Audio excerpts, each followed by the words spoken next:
Welcome to Fable and Fact. Today, we're diving into one of the hottest topics on the royalty scene, the richest king in the world. When you think of the wealthiest royals, your mind probably jumps to the oil-rich kingdoms of Saudi Arabia, Qatar, or Dubai, or maybe even the newly revamped British monarchy.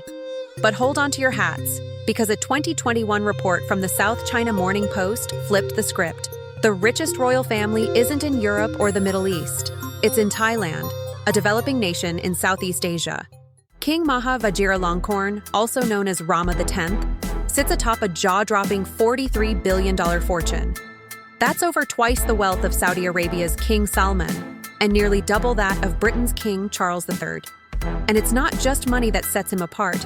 The Thai monarchy wields real political power, unlike most symbolic crowns out there. So, what's the deal with this ultra-rich, ultra-powerful king? Let's unpack the wild wealth, tangled politics, and downright bizarre antics of Thailand's royal family. First up, let's talk cash, because the Thai king's fortune is next level. The backbone of his wealth is the Crown Property Bureau, a massive organization that oversees the monarchy's assets. Picture this. In the heart of Bangkok, where land is worth its weight in gold, the king owns over 3,320 acres. That's bigger than Monaco. The rent from these properties alone rakes in hundreds of millions of dollars every year. But it doesn't stop there. He's got major stakes in Thailand's biggest companies like Siam Cement Group and Siam Commercial Bank, which dominate the nation's economy. And for a personal touch of extravagance, how about a private fleet of 39 aircraft? We're talking Boeing jets, helicopters, ready to whisk him off whenever he fancies a trip. Compared to Middle Eastern royals who flaunt lions and falcons or European monarchs with their castles, Rama X's wealth makes them look like they're pinching pennies. This guy's redefining what it means to live large. So how did a king in a constitutional monarchy end up with this much clout? To get the full picture, we've got to rewind to Rama X's dad, King Bhumibol Adulyadej, aka Rama IX. When Bhumibol took the throne in 1946, the monarchy was basically a figurehead. Power was in the hands of a military government that had toppled absolute rule back in 1932. But Bhumibol wasn't content to just smile and wave. Over his epic 70-year reign, he played the game like a pro. Take 1957, for example. He teamed up with a military bigwig named Sarit Thanarat to oust the ruling government. Sarit had the troops, Bhumibol had the royal cred, and together they flipped the script. Sarit's regime pushed a slogan tying the nation, Buddhism, and the king together, cementing Bhumibol's status in people's hearts. They even brought back old-school royal rituals, like kneeling before the king, not just for show, but to signal that the monarchy was back in the driver's seat. The army got a rebrand too, the Royal Thai Army, loyal to the crown. Bhumibol kept the momentum going, walking among villagers, shaking hands, and listening to their woes, stuff that made him a living legend. By 1973, when student protests clashed with the military, he stepped in, forced the government out, and emerged as Thailand's ultimate power broker. By his death in 2016, he'd crushed 20 coups and outlasted 30-plus prime ministers, turning the Thai monarchy into a force unlike any other. Now let's meet the man of the hour.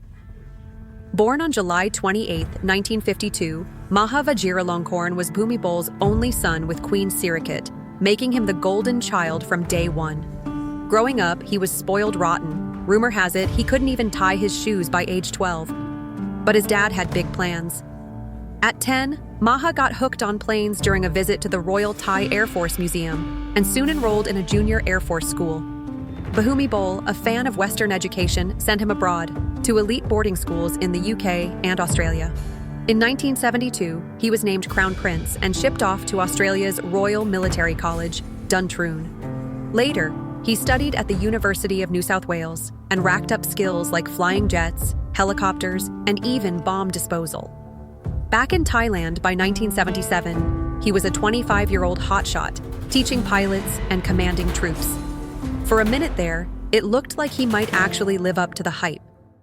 But then, things got wild, especially in the romance department. Rama X has been married 4 times, and each story is a roller coaster. First up, in 1977, he wed his cousin, Princess Soamsawali. She was a proper lady, educated in London, and they had a daughter.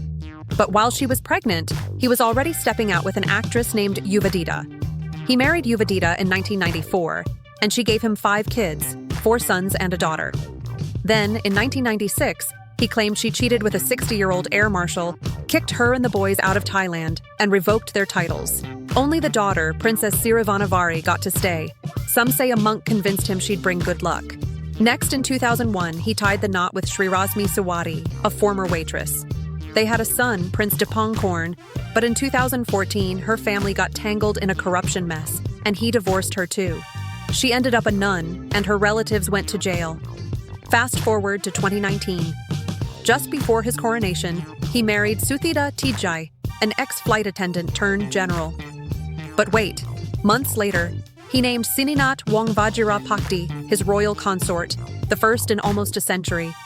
She got axed for disloyalty that same year, only to bounce back in 2020. It's a whirlwind of breakups, banishments, and comebacks that's pure drama. The scandals don't stop at his love life. Take Fufu, his poodle. This wasn't just a pet. Fufu was an Air Chief Marshal in the Thai Air Force, complete with a uniform and salutes from soldiers. In 2009, a leaked video showed Rama 10 and Srirasmi throwing Fufu a birthday bash at a fancy hotel. She's topless, feeding the dog cake while officers look on. It's bonkers, but in Thailand, you can't talk smack about it. Lèse-majesté laws mean up to 15 years in prison for criticizing the royals. Then there's the 2016 Munich airport fiasco. He steps off a plane in a crop top and low-rise jeans, tattoos on full display. The pics went viral, and while some laughed, others cringed at how unkingly it was. And remember that 1987 Japan trip? He flipped out when a driver stopped for a bathroom break and bailed on a ceremony because he didn't like cutting a rope on the ground. 9 years later, he flew an F-5 jet to block the Japanese PM's plane on a Thai runway for 20 minutes. Petty revenge at its finest. Rama 10's lifestyle is another head-scratcher.